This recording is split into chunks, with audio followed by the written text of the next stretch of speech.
तो हेलो बच्चों, क्या हाल चाल है? आगे सब तो अच्छा ध्यान रखो। जैसे कि अपन ने बात की हुई थी कि हम चैप्टर 3 जो है हमारा खत्म कर चुके हैं अपनी ऑफलाइन क्लासेस में, ठीक है। ऑनलाइन अभी हमने खत्म नहीं किया हुआ है, तो ऑनलाइन जो है ना बहुत जल्द इसकी क्लासेस आने वाली है। लेकिन आप लोगों के टेस्ट और जो आपके एग्जाम है उसको ध्यान में रखते हुए हम लोगों ने क्या किया है कि कुछ इंपॉर्टेंट जो न्यूमेरिकल्स हैं, जैसे कि जो मैंने आपको सीट भेजी हुई थी आपके व्हाट्सएप ग्रुप पर, ठीक है। जो भी बच्चे चाहते हैं हमारे व्हाट्सएप ग्रुप से जुड़ना चाहते हैं वो कमेंट बॉक्स में नंबर दें, हम आपको अपने व्हाट्सएप ग्रुप से जोड़ेंगे। जिससे कि हम डेली एमपी बोर्ड के लिए, एमपी बोर्ड क्लास 12 फिजिक्स के लिए हमारे पास डेली जो भी अपडेट रहेगा वो हम आपको शेयर करेंगे, और उससे रिलेटेड जो भी वीडियो जो भी इंफॉर्मेशन है वो आपको यहाँ पे पढ़ाया जाएगा, आपको यहाँ पे समझाया जाएगा। ठीक है। तो अब हम लोग एक काम करते हैं, जैसा कि मैंने आप लोगों को बताया हुआ था कि हम लोग ये क्वेश्चंस को क्या करने वाले हैं, सिंपल सॉल्व करने वाले हैं। और देखो, तुम लोगों ने बस किया ही नहीं है, पता है। अदरवाइज ये क्वेश्चन इतने सिंपल है जानबूझ करके, और एमपी बोर्ड में ऐसे ही आते हैं। 2 मार्क्स में इतना ही बड़ा क्वेश्चन आता है, डायरेक्ट फॉर्मूला बेस आता है, कुछ भी अलग नहीं आता है। ध्यान रखना, बहुत सिंपल से क्वेश्चन है, बस फॉर्मूला याद होना चाहिए और क्वेश्चन हमारा हो जाएगा। तो चलो आओ जल्दी से स्टार्ट करते हैं बिना किसी समय को गवाए हुए। तो स्टार्ट करते हैं बेटा। पहला क्वेश्चन जो है हमारे पास, पहला क्वेश्चन क्या है, देखो जरा ध्यान से। पहला क्वेश्चन जो है, ठीक है, और इसको मैं ब्लैक कर लेता हूँ, चलो ठीक है। पहला क्वेश्चन बेटा हमारे पास क्या है, a wire of resistance of 5 ohm is stretch to double its length, find its new resistance. कि एक वायर है और इसका जो रेजिस्टेंस है वो कितना दिया हुआ है, हमको कितना दिया हुआ है, 5 ओम दिया हुआ है। ठीक है, एक वायर है, उसका रेजिस्टेंस हमको कितना दिया हुआ है, 5 ओम दिया हुआ है। अब हमको उसका रेजिस्टेंस पता करना है कि जब उसकी लेंथ जो है वो क्या कर दी जाएगी, डबल कर दी जाएगी। बहुत सीधा सिंपल सा फॉर्मूला है, आप लोगों को पता ही होगा। क्या होता है, आपको फॉर्मूला याद है कि नहीं याद है? क्या होता है बेटा फॉर्मूला हमारे पास, आर इज इक्वल्स टू क्या होता है, रो एल बाई ए। क्या होता है, R is equals to rho L by A, ठीक है ना। और जो कि हमको कितना दिया हुआ है, 5 ओम। अब हमने क्या बोला कि जो नया रेजिस्टेंस है आर डैश, उसको हमने क्या नाम दे दिया, आर डैश। कि जो नया रेजिस्टेंस है वो क्या होगा, वो होगा हमारे पास, अब देखो रो यानी कि रजिस्टिविटी तो हमारी चेंज होने नहीं वाली, क्योंकि हमारा पास क्या है कि जो वायर है वो वही है जो वायर पहले था। तो अब क्या होगा, लेंथ जो है वो क्या हो जाएगी, डबल, यानी कि 12। अब ध्यान रखना, जब भी कभी अगर वॉल्यूम चेंज नहीं हो रहा है, अगर वॉल्यूम चेंज नहीं हो रहा है तो लेंथ को डबल करने पर एरिया जो है वो हमारे पास क्या हो जाएगा, आधा हो जाएगा। तो एरिया को हाफ कर दिया और लेंथ को हमने क्या कर दिया, डबल कर दिया। ये 2 ऊपर गया बेटा, यहाँ पर R dash is equals to, यहाँ पर क्या हो गया, 4, 2 2 जा 4 रो, और ये एल अपॉन ए। अब हमने देखा कि ये जो L upon rho L upon A, ये तो वापस से वही बन रहा है जो हमारे पास पहले था। तो हमने बोला कि जो हमारे पास नया रेजिस्टेंस है, नया रेजिस्टेंस बेटा हमारे पास कितना हो जाएगा, ये हो जाएगा 4 × 5, यानी कि आर डैश हमारे पास कितना हो जाएगा, 20 ओम हो जाएगा। तो जल्दी से हमको इसका आंसर मिल गया है, चलो बहुत अच्छे। ठीक है, जल्दी से देखते जाओ, पॉज कर लो और इसको एक बार को जो है ना नोट कर लो। चलो आओ अगले अगले क्वेश्चन की तरफ आगे बढ़ते हैं। दूसरा क्वेश्चन जो है ना बेटा हमारे पास क्या है, दूसरा क्वेश्चन है, अ current of 2 ampere flows through a conductor for 3 minutes. Calculate the charge passed. ध्यान रखना, हमको करंट दिया गया है, क्या दिया गया है हमको, हाँ ठीक है, कोई दिक्कत वाली बात नहीं है। हमको करंट दिया गया है और टाइमिंग दी गई है कि कितनी देर तक करंट फ्लो कर रहा है, और सीधा सिंपल से पूछा गया है कि बताओ इसमें से कितना चार्ज जो है वो क्या करेगा, पास करेगा। ठीक है ना, तो कितना चार्ज पास करेगा, आओ इसको देखते हैं। तो अब हमको बहुत सीधा सिंपल सा पता रहता है कि बेटा हमारे पास जो गिवन है, पहले देख लो कि आई इज इक्वल टू कितना दिया हुआ है, 3 एम्पियर दिया हुआ है। ठीक है, टाइम टी की वैल्यू कितनी दी हुई है, 3 मिनट दी गई है। अब 3 मिनट को हमने जब चेंज किया तो कितना हो गया, 3 × 60, यानी कि कितना हो गया, 180 सेकेंड। अब हमसे चार्ज पूछा गया है, बहुत सीधा सीधा सिंपल सा फॉर्मूला होता है, आप लोगों को पता भी होगा। अच्छा ये वाला पता है कि नहीं पता है, आई इज इक्वल टू क्या होता है, क्यू अपॉन टी। अच्छा I is equal to Q upon T होता है, यहाँ से आपको क्यू पूछ रहे हैं, चार्ज पूछ रहे हैं, ध्यान रखना क्या पूछा जा रहा है, चार्ज पूछा जा रहा है। तो यहाँ से हमने क्या किया, टी को इधर भेजा, तो क्यू इज इक्वल टू क्या बन गया, आई इंटू टी। और ये क्यू इज इक्वल टू, अब आई कितना है बेटा हमारे पास 3, और टी हमने कितना निकाला था 180, और इनका जब मल्टीप्लाई करेंगे तो कितना आ जाएगा हमारे पास, इनका जब हमारे पास मल्टीप्लाई करेंगे तो हम कितना आ जाएगा, इनका मल्टीप्लाई हमने देखा तो आ जाएगा 540 कूलॉम। कितना आ जाएगा, 540 कूलॉम। अच्छा आई कितना था, 3 था या 2 था, जरा एक बार को ध्यान से देख लो इसको, आई 2 है। अच्छा चलिए, आई को 2 है, आई को हम लोग थोड़ा सा करेक्ट कर लेते हैं। आई जो है वो हमारे पास कितना है, 2 एम्पियर है, ठीक है। आई जो 2 एम्पियर है, इसको करेक्ट कर लो। आई है 2 एम्पियर, यहाँ पर हम लोग लिखते हैं 2 इंटू 180 और ये आ जाएगा 360 कूलॉम। कितना आ जाएगा, 360 कूलॉम। बस बहुत सीधा सिंपल से, देखो क्या था, फॉर्मूला था, सिर्फ और सिर्फ फॉर्मूला। बस फॉर्मूला याद करोगे, आपको आंसर अपने आप मिलता चला जाएगा। बस ये ध्यान रखना, फॉर्मूला तो देखो बेटा इतना जो है ना वो आपको याद करना पड़ेगा, इसके बिना तो हमारा काम जो है ना नहीं चलने वाला। और वैसे भी करोगे भी क्या, हाँ क्या करोगे भाई, पढ़ाई कर लोगे अच्छे से अगर पढ़ाई कर लेते हो। अच्छा ध्यान रखना इस बात का, देखो ऑफलाइन क्लासरूम में तुम बैठे रहते हो, तुम मस्ती मजाक में एक दूसरे दोस्तों के पास बैठे रहते हो, तुम ध्यान नहीं देते हो। लेकिन बस इस बात का ध्यान रखना, अगर आपने पढ़ाई नहीं की तो आने वाला जो कॉम्पिटिटिव टाइम है वो इतना ज्यादा टफ आने वाला है। बेटा आप देखो ना आज के समय क्या चल रहा है, धांधली चल रही है, एग्जाम लीक हो रहे हैं, कहीं कुछ हो रहा है, समझ ही नहीं आ रहा है कि एक्चुअल में हो क्या रहा है। अब तुम अपना करियर कैसे बनाओगे, एक अकेली पढ़ाई ही है हमारे पास। पढ़ाई सिर्फ एग्जाम पास करने के लिए नहीं कर रहे, तो तुम कहोगे सर एग्जाम पास, एग्जाम तो लीक ही हो रहा है, हम लोग क्या करेंगे, पेपर लीक हो जाते हैं, पढ़ाई करके हम लोग क्या करेंगे। अरे भाई वो पढ़ाई की बात नहीं कर रहे हैं, मैं पढ़ाई की बात कर रहा हूँ कि ये डेवलप करो अपने आप, समझ रहे हैं। और ये डेवलप पढ़ने से ही होगा, क्वेश्चंस लगाओ, अच्छी चीजों को करो, एनालिटिकल थिंकिंग करो, प्रॉब्लम सॉल्विंग क्वेश्चंस को करो, तब जाकर के जो है ना ब्रेन डेवलप होता है। चलो आओ आगे समझते हैं। अगला क्वेश्चन क्या है बेटा हमारे पास, question number 3, a potential difference of 12 volt, ठीक है, पोटेंशियल डिफरेंस दिया हुआ है 12 volt applied across a resistor of 4 ohm, find the current. अब देखो कितना सिंपल पूछा गया है, कितना सिंपल पूछा गया है जिसके कोई भी हद नहीं है। आपको बस V इक्वल्स टू दे दिया गया है कितना, 12 वोल्ट, और क्या दिया गया है, R इक्वल्स टू आपको दिया गया है, रेजिस्टेंस आपको कितना दिया गया है, 4 ओम दिया गया है, रेजिस्टेंस 4 ओम, और I पूछा गया है। अरे भैया ओम्स लॉ क्या कहता था, बताओ भाई तुम ही बताओ, ओम्स लॉ क्या कहता था। ओम्स लॉ कहता था कि V इक्वल्स टू क्या होता है, IR, और यहाँ से I इक्वल्स टू मैं क्या फॉर्मूला निकालूंगा, V अपॉन R। ऐसा होता है कि नहीं होता, आई इक्वल्स टू मेरे पास क्या फॉर्मूला आ जाएगा, वी अपॉन आर। अब जब वी अपॉन आर आ ही गया है तो आई इक्वल्स टू वी कितना है, वी है मेरे पास 12 और आर कितना है 4, कैंसिल किया कितना आया 3, और करंट है तो किसमें आ जाएगा, एम्पियर में, तो ये कितना आ गया 3 एम्पियर। तो भाई क्या दिक्कत, इसमें कोई प्रॉब्लम है ही नहीं, सीधी सिंपल सी बात है। आओ आगे बढ़ते हैं, आगे बढ़े और हम लोग देखते हैं हमारा अगला क्वेश्चन। अगला क्वेश्चन क्या है, question number 4, a register of 6 ohm carries a current of 3 ampere. ठीक है, ध्यान रखना कि हमको एक 6 ओम रेजिस्टेंस दिया हुआ है जो कि कितना करंट कैरी कर रहा है, 3 एम्पियर का, और find the power dissipated in it. अब हमको पावर पता करनी है, तो पावर का फॉर्मूला देखो क्या था, पावर का फॉर्मूला क्या था भैया, पावर का फॉर्मूला क्या था, पहले हमको देख लो कितना दिया गया है, रेजिस्टेंस हमको दिया गया है R इक्वल्स टू 6 ओम, कितना दिया गया है, R इक्वल्स टू 6 ओम, और क्या दिया गया था बेटा, और क्या दिया गया था एक बार को जरा देख लेना, और करंट कितना दिया गया था 3 एम्पियर, आई इक्वल्स टू कितना दिया गया था 3 एम्पियर, और हमसे पावर पूछा जा रहा था। तो पावर का फॉर्मूला जो है ना, पावर हमसे पूछा गया है, पावर का फॉर्मूला आप लोग सब लोग जानते हैं, मैंने आप लोगों को कराया हुआ है। पावर का फॉर्मूला क्या होता है, P equals to I square into R. बताओ भाई इसमें क्या दिक्कत आ रही है, इसको रखने में क्या दिक्कत आ रही है, बताओ। P इक्वल्स टू आई की जगह कितना 3 का स्क्वायर, और आर की जगह कितना बेटा 6, P इक्वल्स टू कितना हो गया 9 इंटू 6, P इक्वल्स टू कितना आ गया 54, और पावर है तो इसके ऐसे यूनिट क्या हो जाएगी, वॉट। बताओ भाई क्या दिक्कत आ रही है, आप ही समझाइए मुझको, इसमें क्या प्रॉब्लम आ रही है, मुझे तो नहीं लगता है कि इसमें कोई प्रॉब्लम आ रही है ना। चलिए बताइए, यहाँ पर जो है ना रिफ्लेक्शन बहुत ज्यादा हो रहा है, और इस वजह से मेरे ख्याल से आप लोगों को कुछ ऐसा लग रहा होगा, लेकिन कोई दिक्कत वाली बात नहीं है, सब कुछ सही है। ठीक है, चलो आओ आगे बढ़ते हैं। रिफ्लेक्शन ज्यादा हो जाता है ना बेटा, लाइटिंग लगी हुई है, अब देखो इतनी लाइटिंग होने के बाद भी तो देखो मेरा फेस काला दिखाई दे रहा है क्या, नहीं दिखाई दे रहा, सही दिखाई दे रहा है, कोई दिक्कत नहीं। आ जाओ आगे बढ़ते हैं,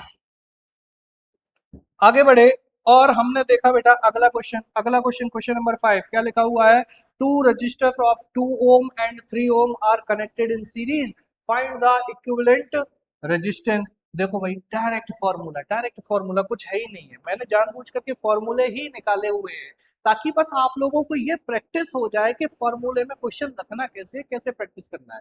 इससे थोड़ा सा और ऊपर लेवल हम लोग बढ़ाएंगे, इसके थोड़े से और अच्छे क्वेश्चन निकालेंगे, लेकिन धीमे धीमे। पहले ये क्वेश्चन तो सीखेंगे।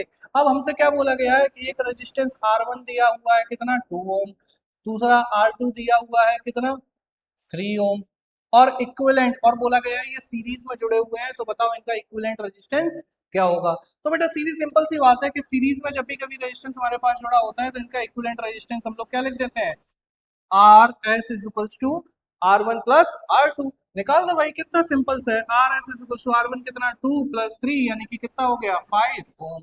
इसमें तो कुछ है ही नहीं है भैया, कुछ है ही नहीं है। चलो आ जाओ अगला देखो, अगला देखो, अगला क्या है, क्वेश्चन नंबर 6। में क्या बोल रहे हैं, two registers of 6 ohm and 3 ohm are connected in parallel. लो आपकी बार ने क्या कर दिया, पैरेलल में कनेक्ट कर दिया।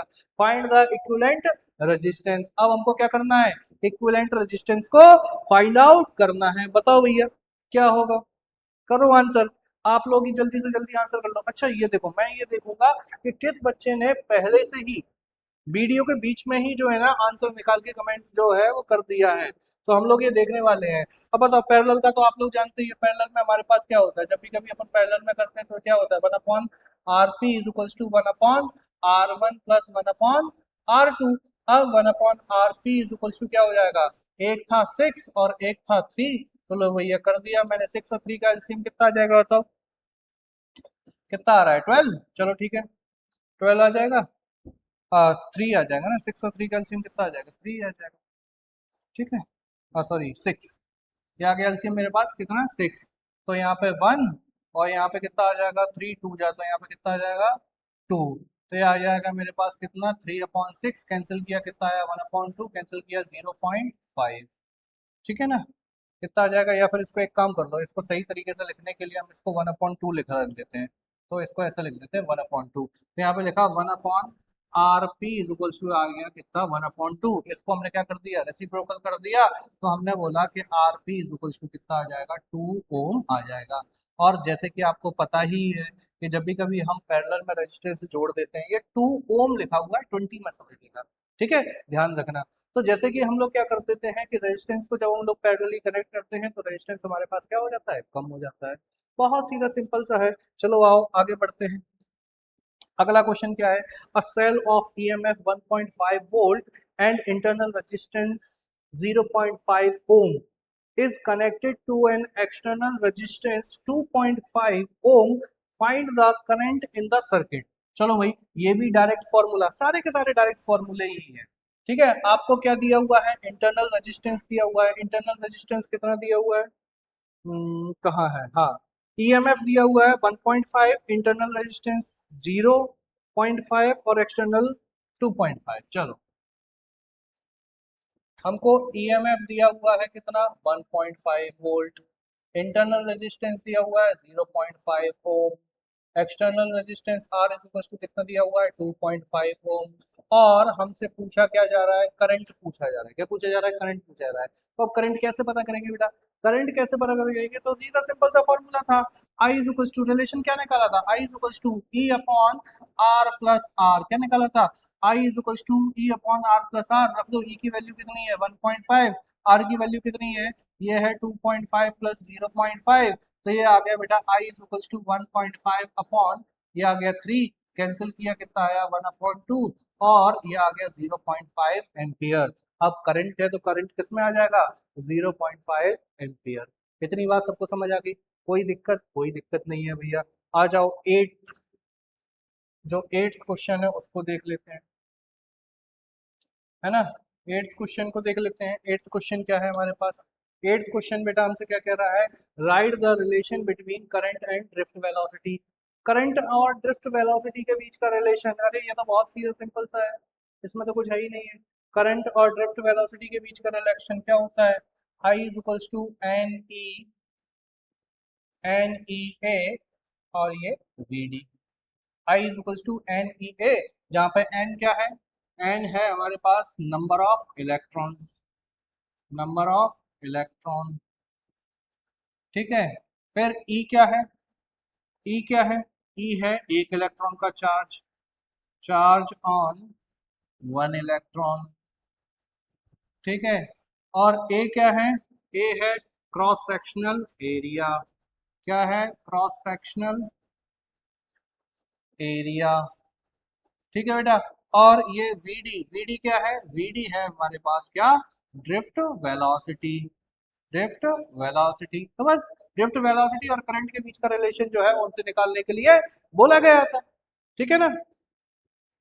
ड्रिफ्ट वेलोसिटी और करंट के बीच का रिलेशन हमसे निकालने के लिए बोला गया था, और जो कि हमने निकाल दिया है। अब आओ जल्दी से समझ लेते हैं अगला क्वेश्चन जो है बेटा वो हमारे पास क्या है। अगले क्वेश्चन को देखो, जैसे कि मैंने आपको निकाला है यहाँ पर अगला क्वेश्चन, क्वेश्चन नंबर 9, ये भी अच्छा क्वेश्चन है, इसको समझ लो। A wire has length 2 metre and cross sectional area 1 millimetre square. ध्यान रखना यहाँ पे क्या दिया हुआ है, मिलीमीटर स्क्वायर, ठीक है। इफ इट्स रजिस्टिविटी कितनी दी गई है, 2 इंटू 10⁻⁻8।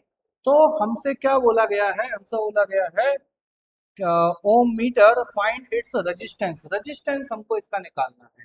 तो रेजिस्टेंस निकालना है, देखो सीधी सी बात है, हमको लेंथ दे दी गई है, एरिया दे दिया गया है, ठीक है।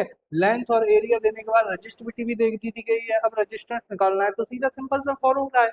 बस आप लोग पता गड़बड़ क्या कर रहे होगे, मुझे पता है आप लोगों ने यहाँ गड़बड़ की होगी, चलो आप देखते हैं, है ना। तो चलो, जो गिवन है उसको लिख लो, जो गिवन है उसको लिख लो। गिवन में हमारे पास L is equals to 2 metre, है ना। L is equals to 2 metre, metre है, हाँ मीटर दिया हुआ है। एरिया 1 मिलीमीटर स्क्वायर, चलो एरिया को चेंज कर लो। ए, ए कितना है, 1 मिलीमीटर स्क्वायर, इसको चेंज करेंगे तो आ जाएगा 10⁻⁻6 मीटर स्क्वायर, ठीक है। अब रजिस्टिविटी यानी कि रो, रो की वैल्यू कितनी दी गई है, रो की वैल्यू बेटा कितनी दी गई है, ध्यान से देखो, रो की वैल्यू 2 इंटू 10⁻⁸ ओम मीटर, कितना दिया गया है, 2 इंटू 10⁻⁸ ओम मीटर। अब हमसे रेजिस्टेंस पूछा गया है, आर इज इक्वल टू, आपको पता ही है फॉर्मूला क्या होता है, आर इज इक्वल टू ये होता है रो एल बाई ए, क्या होता है, रो एल बाई ए। रेजिस्टेंस पूछा गया है, रो की वैल्यू कितनी है, 2 इंटू 10⁻⁸, एल की वैल्यू कितनी है 2, और अपॉन एरिया की वैल्यू कितनी है बेटा, ये आ जाएगी 1 इंटू 10⁻⁶। देखो एरिया की वैल्यू, लो इसको ऐसे करके लिख दो, 1 इंटू 10⁻, बस सीधा सीधा हमारे पास क्या आ गया, देखो जरा ध्यान से, ये 2 और ये 2 का मल्टीप्लाई हो गया तो कितना आ गया, ये आ गया 4, ये 6 ऊपर जाएंगे तो ये प्लस का 6 और ये माइनस का 8, तो यहाँ पे हमारे पास बचेगा माइनस का 2, और जब यहाँ पे हमारे पास माइनस का 2 बचेगा तो हम इसको इसको कैसे लिख देंगे, इसको ऐसे कन्वर्ट करके लिख देंगे 0.04 ओम, क्या लिख देंगे 0.04 ओम। बहुत सीधे सीधे सिंपल से क्वेश्चन है बेटा, बस ध्यान रखना, करते जाना, अच्छे से करते जाओगे तो ही जो है ना, मैं आप लोगों की एमपी बोर्ड की तैयारी कुछ इस तरीके से कराने वाला हूँ ना इस साल, ध्यान रखना, आप लोग खुद कहोगे कि हाँ बहुत अच्छी तैयारी हुई।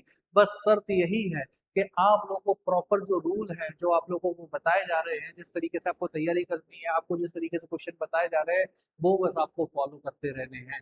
ध्यान रखना, मैं ऑफलाइन क्लासेस में जो भी पढ़ाऊंगा और जो भी इंपॉर्टेंट मटेरियल है वो आप लोगों के लिए यहाँ पे लेकर के आऊंगा, शेयर करूंगा, देखो उसको बार बार देखो समझो, ठीक है। बस आप लोगों को प्रैक्टिस करनी है। अगला क्वेश्चन, अगला क्वेश्चन क्या है बेटा, state the balance condition of Wheatstone bridge. तो ये तो हम सभी लोग जानते ही हैं, इसमें क्या दिक्कत है, जानते कि नहीं जानते, इसमें क्या दिक्कत है। Balance condition of Wheatstone bridge क्या होता है, P upon Q is equals to R upon S, या फिर रेजिस्टेंस के फॉर्म में लिखना है R1 upon R2 is equals to R3 upon R4। इसमें क्या दिक्कत है, बैलेंस कंडीशन, यही तो होती है बैलेंस कंडीशन, बस आ जाओ चलो, इसमें क्या है। अगला, अगला क्या बोल रहे हैं, अगला बोल रहे हैं in a balanced Wheatstone bridge R1 दिया हुआ है 2, R2 दिया है 4, R3 दिया है 6, तो R4 जो है वो हमको क्या करना है, फाइंड आउट करना है भैया, यही रहा फॉर्मूला, यही रहा फॉर्मूला, इसको ही लगा दो, इसको ही लगा दो भैया। यहाँ पे R1 दिया हुआ है 2, R2 दिया हुआ है 4, R3 दिया हुआ है 6, और R4 जो है वो हमको फाइंड आउट करना है। इसको इधर भेजो, इसको इधर भेजो, तो R4 into 2 is equal to 3 into 4, 2 को उधर भेजा, R4 इज इक्वल टू हमारे पास क्या आ जाएगा, 3 इंटू 4 अपॉन 2, 2 से ये कैंसिल किया तो ये आ गया 2 2 2 6, R4 भी हमारे पास कितना आ जाएगा, 6 ओम आ जाएगा, कितना आ जाएगा, ये हमारे पास कितना आ जाएगा बेटा, 6 ओम आ जाएगा, ध्यान रखना, ठीक है। चलिए आगे बढ़ते हैं, आगे बढ़े और देखा हमने, अगला क्या है बेटा, a heater draws 5 ampere current from a 220 volt supply, find the power of the heater, ठीक है ना। एक हीटर है जिसमें कितना 5 एम्पियर का करंट जा रहा है और पोटेंशियल डिफरेंस कितना है इसका 220। हमको उस हीटर की पावर जो है वो फाइंड आउट करनी है। बहुत सीधा सिंपल है। क्या करना है बताओ? क्या होता है? आपको पता है P इक्वल्स टू क्या होता है? वी आई। क्या होता है? P इक्वल्स टू वी आई। तो V कितना दिया हुआ है 220 और I कितना है 5। कर दो P इक्वल्स टू 0 0 और ये। और पावर का क्या होता है? ऐसे यूनिट क्या होती है? वॉट। तो कितना हो जाएगा? ये हो जाएगा, कितना हो जाएगा बेटा? ये हो जाएगा 1100 वॉट। आगे बात समझ। चलो अगले दो क्वेश्चन जो है ना वो थ्योरी वाले क्वेश्चन है जो कि न्यूमेरिकल्स के साथ आ गए थे, तो न्यूमेरिकल्स हमारे इतने ही थे। हमने सभी फॉर्मूले पर जो है ना न्यूमेरिकल देखनी है।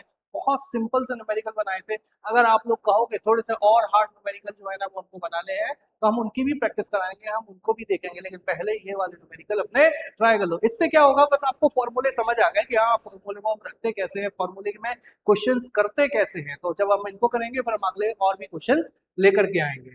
ठीक है। क्वेश्चन 14 क्या बोल रहे हैं? What happen to the resistance of a metal conductor when its temperature increases. कि जब भी कभी कोई भी एक मेटल कंडक्टर है, मान लेते हैं ये एक मेटल कंडक्टर है, इसका जब हम टेम्परेचर इंक्रीज करते हैं तो क्या होगा? तो बेटा बहुत अच्छी सीधी सी बात है, ध्यान रखना। क्या होगा? हम लोग ध्यान रखेंगे कि जब भी कभी हम इस मेटल का क्या करेंगे, टेम्परेचर इंक्रीज करेंगे, जब इसका टेम्परेचर इंक्रीज होगा तो इसके अंदर के जो फ्री इलेक्ट्रॉन्स है इनका कोलिजन क्या होगा? टकराने, ये कोलिजन होता है, ये कोलिजन बढ़ जाएगा और कोलिजन बढ़ने की वजह से इसका रेजिस्टेंस भी क्या हो जाएगा? बढ़ जाएगा। बस इतनी बात ध्यान रखना। ठीक है, तो इसका आंसर कर लेंगे। अगला क्वेश्चन क्या है? Why are alloys used in making standard registers? कि जो स्टैंडर्ड रजिस्टर है उनको बनाने के लिए अलॉय का ही यूज क्यों किया जाता है? तो ध्यान रखना, जो अलॉय होते हैं ना हमारे पास, जो अलॉय होते हैं उनकी जो रजिस्टिविटी होती है ना बेटा हमारे पास क्या होती है? हाई रजिस्टिविटी होती है। क्या होती है? High resistivity. High resistivity. ठीक है। और उनका जो टेम्परेचर कॉफिशिएंट होता है, इनका जो टेम्परेचर कॉफिशिएंट होता है वो कैसा